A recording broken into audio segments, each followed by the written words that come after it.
Magandang araw, Bagong Pilipinas. Narito ang Police News Express sa oras na ito. Sa pamumuno ni General Torre III, ang Philippine National Police ay matagumpay na nagpapatupad ng warrant of arrest para kay Pastor Apollo Kibuloy sa Davao City. Ang operasyon na ito na isinagawa sa kabila ng mga panganib ay nagpatunay sa dedikasyon, sakripisyo at kahusayan ng kapulisan sa pagpapatupad ng batas. Si General Torre III ay naglaan ng oras para sa masusing pagpaplano, tinitiyak ang pagsunod sa legal na pulisiya at pamamaraan. Kasama ang kanyang team, nag-organisa siya ng mga koordinasyon sa mga lokal na otoridad at ahensya ng gobyerno upang masiguro ang maayos, ligtas at legal na pagpapatupad ng warrant.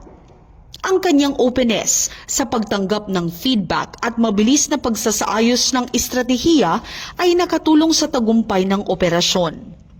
Binigyang diin ni General Torre ang layunin na hindi lamang ipatupad ang batas kundi upang mapanatili rin ang kapayapaan sa Davao City habang tinitiyak ang pagsunod sa lahat ng legal na protokol.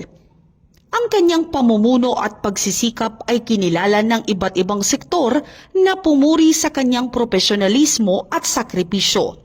Ang matagumpay na operasyon ay isang halimbawa ng responsableng pamumuno at epektibong pagsisikap sa larangan ng seguridad na may matibay na pagsunod sa legal na pulisiya at pamamaraan.